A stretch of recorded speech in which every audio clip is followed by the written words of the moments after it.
Hello everyone, आप सभी का एक बार फिर से हमारे इस यूट्यूब चैनल में बहुत बहुत स्वागत है। जैसा कि आप लोगों को याद होगा कि हम लोग पहले इस चैनल के ऊपर लाइव क्लासेस किया करते थे, तो उसी पैटर्न से एक बार फिर से हम लोग इसको स्टार्ट करने वाले हैं। तो इसमें हम लोग आज से स्टार्ट कर रहे हैं एक वीडियो, वो इंट्रोडक्शन वीडियो मान लो, कैसे भी मान लो, आपको बताने के लिए है कि एक बार आप फिर से एक्टिव हो जाइए। अब डेली अपन 2 क्लास रखेंगे, एक मॉर्निंग में, एक इवनिंग में।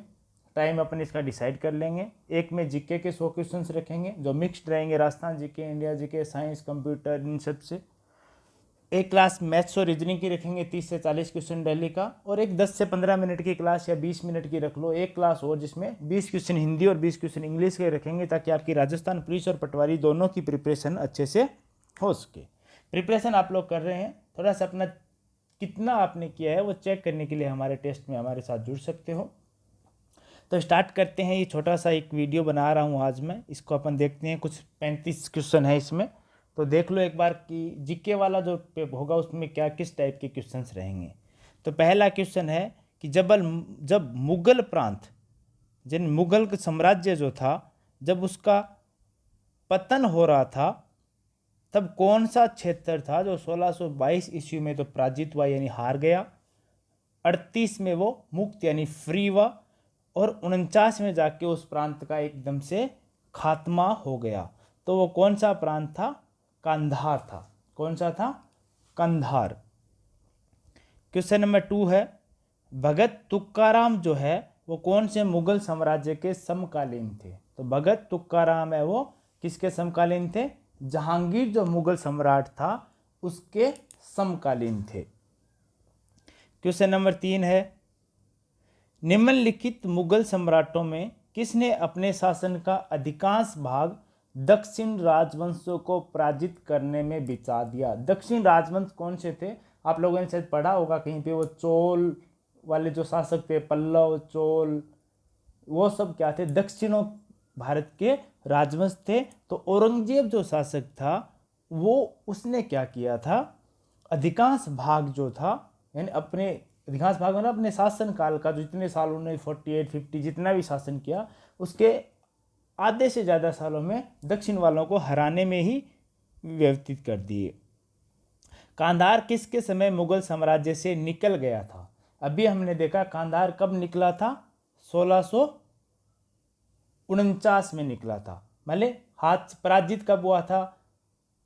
पहला क्वेश्चन था अपना, उसका 22 में पराजित हुआ, 38 में मुक्त हो गया, यानी 38 में जाके कांधार वो मुगल साम्राज्य के हाथ से निकल गया था। आपको भी पता है बाबर आया था सबसे पहले, उसके बाद उसका बेटा आया था हुमायूं, जो इधर उधर भागता रहा था।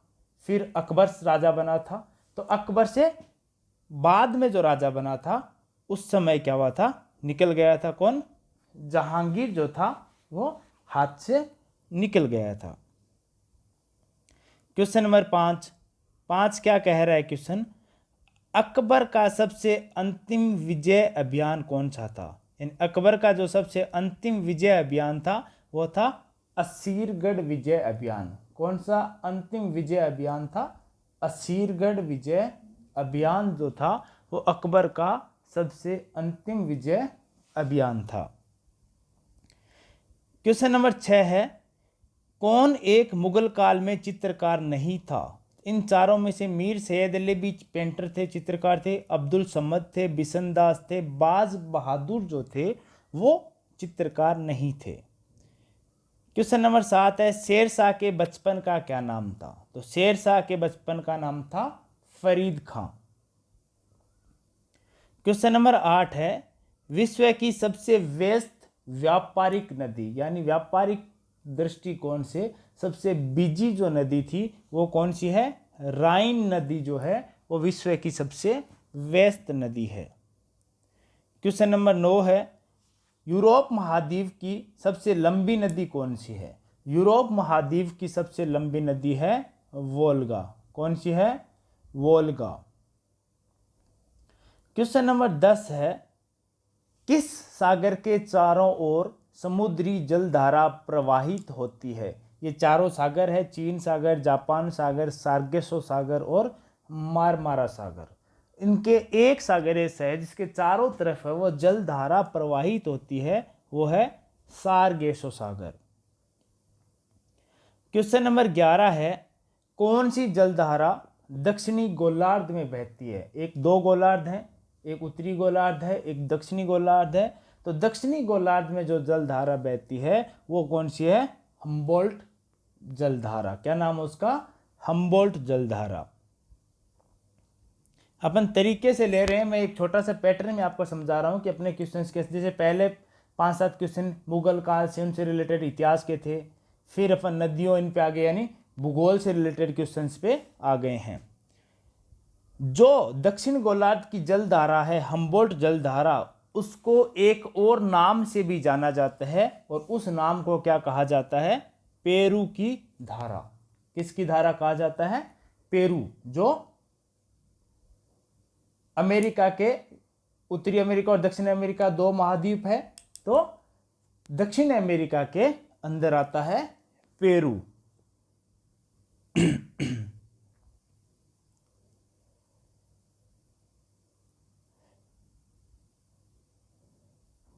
चौवालीसवें संविधान, अब पॉलिटी पे आ गए हैं अपन। अभी तक हिस्ट्री था, ज्योग्राफी था, और अब किसके क्वेश्चंस कर रहे हैं?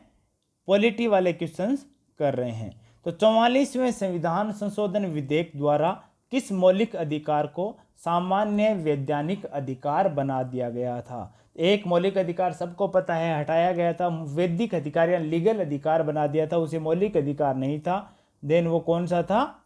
संपत्ति का जो अधिकार था वो मौलिक अधिकार है, उसको सामान्य बना दिया था। क्वेश्चन नंबर 14 है, कौन सा मूल अधिकारों के अंतर्गत नहीं आता है? सेम क्वेश्चन है, पहले आता था लेकिन 44वें संविधान संशोधन के बाद संपत्ति का अधिकार है आपका, मौलिक अधिकार यानी फंडामेंटल राइट नहीं है।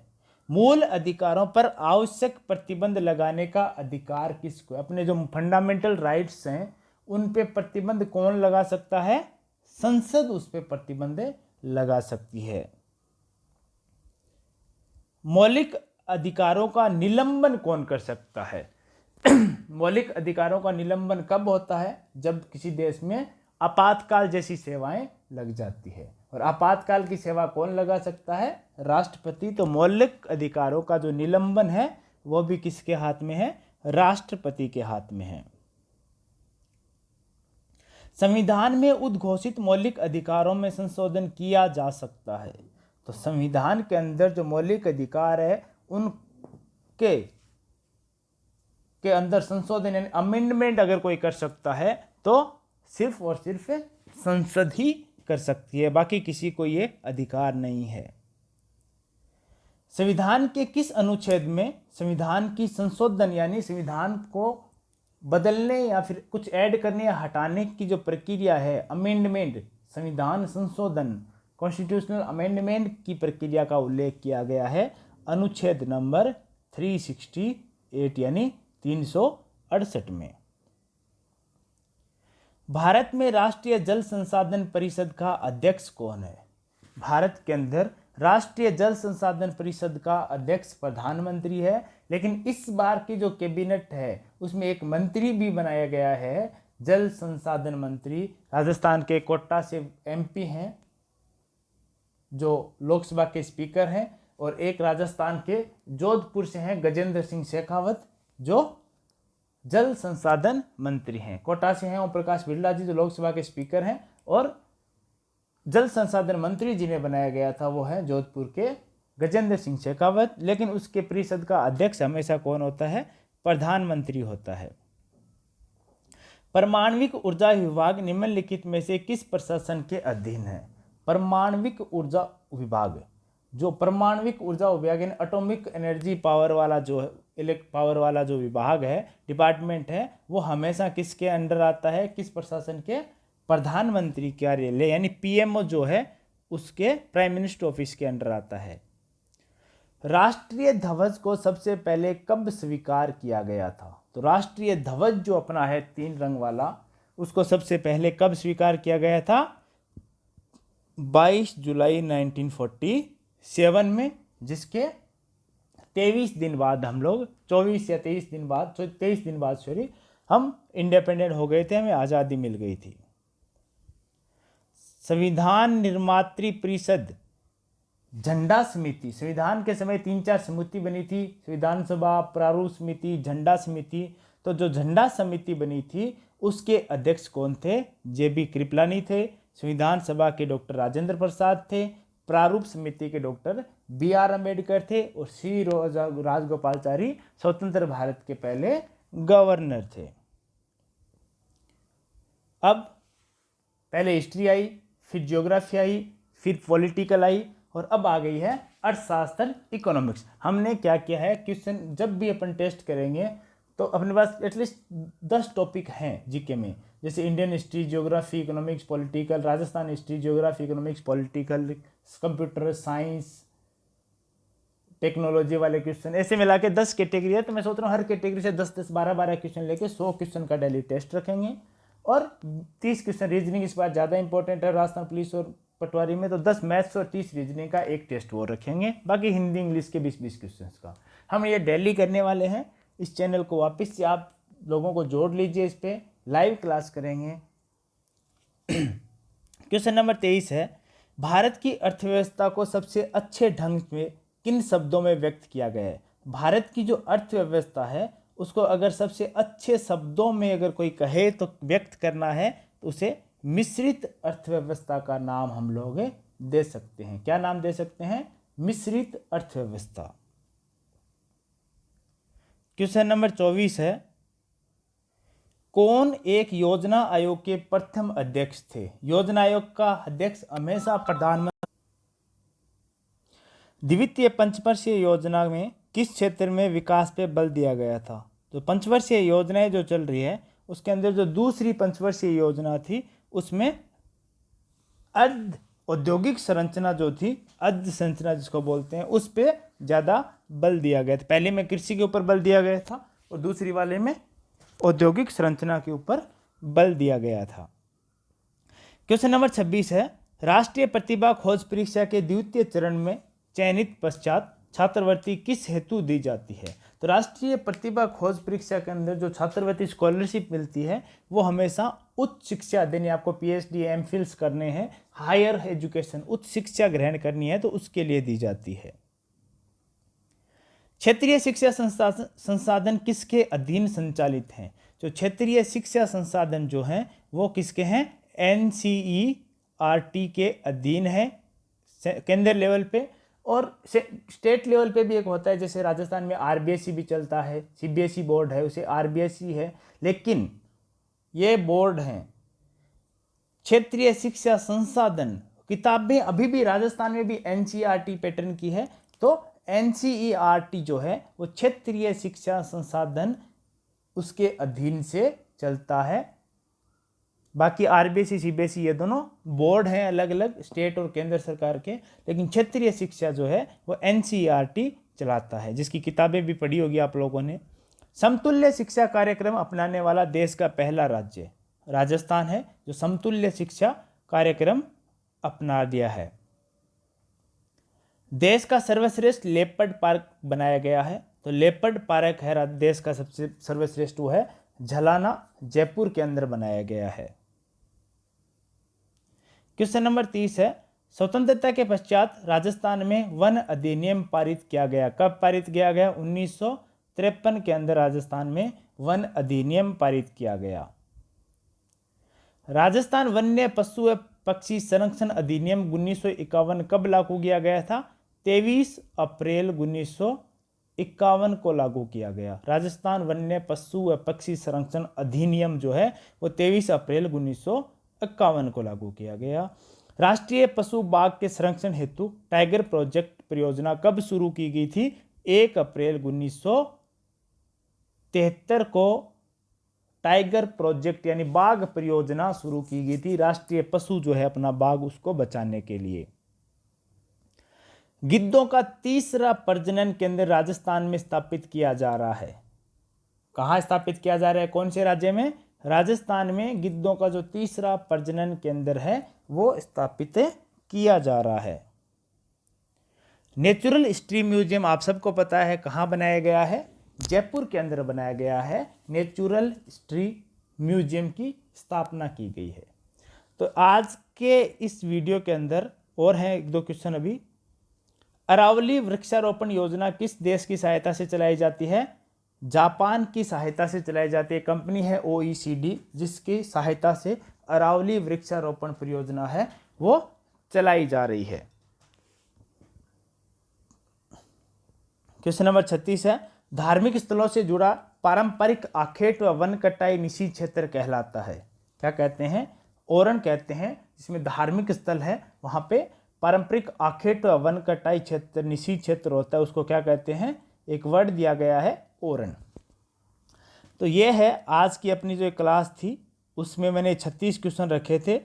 इन 36 क्वेश्चन के माध्यम से आपको एक आइडिया लग गया होगा कि आगे वाले दिनों में हम लोग किस प्रकार की क्लास लेने वाले हैं। तो क्या करेंगे हम लोग डेली, मैं आपको वो थोड़ा सा एक्सप्लेन कर देता हूँ। अब जो होगा, हम लोग डेली 2 से 3 टेस्ट डेली रखेंगे। 2 तो अपने टेस्ट कंफर्म होंगे। पहला टेस्ट जो होगा अपना, वो किसका होगा? जीके से रिलेटेड होगा, जिसमें क्या रहेंगे? 100 क्वेश्चंस रहेंगे। जीके से रिलेटेड टेस्ट रहेगा और उसमें 100 क्वेश्चन रहेंगे। 100 में से सारे आएंगे history, geography, economics, political science, computer, सब के क्वेश्चंस रहेंगे। दूसरा जो टेस्ट रहेगा वो रहेगा अपना मैथ्स प्लस रीजनिंग। दोनों के क्वेश्चंस रहेंगे 30 + 10। ये अपना हो जाएगा टेस्ट नंबर 2, जो सुबह लेंगे, और टेस्ट नंबर 1 होगा अपना शाम में। टेस्ट नंबर 3 में 2 टॉपिक रहेंगे, हिंदी और इंग्लिश, जो आपके पटवारी, हाई कोर्ट के चतुर्थ श्रेणी एग्जाम के लिए काम आएगा, उसके लिए हम लोग रखेंगे। हो सकता है साथ में करंट के क्वेश्चंस भी हम लोग जीके वाले पोर्शन में डाल लेंगे। तो ये अपना डेली का शेड्यूल रहेगा। आप लोग तैयार रहिए, चैनल को सब्सक्राइब कर लीजिए, वीडियो को लाइक कीजिए, शेयर कीजिए, अपने फ्रेंड्स को जोड़िए। हम लोग एक अच्छा सी कम संख्या के अंदर 100 लोग लाइव क्लास में अपने रहें तो इनफ है। हमको पढ़ना है, बाकी लॉकडाउन में थोड़ा मेरे भी टाइम का यूज़ हो जाए, आपको भी थोड़ा बहुत कुछ नॉलेज मिल जाए। इसी के साथ मिलते हैं अपन लाइव क्लास के अंदर। आज हम लोग डिसाइड कर लेंगे, देखते हैं आपके इस वीडियो पे क्या कमेंट्स, शेयर, लाइक्स क्या आते हैं, आप लोग क्या सजेशंस देते हो, उसके हिसाब से हम लोग आगे डिसाइड करेंगे। तो thank you so much guys.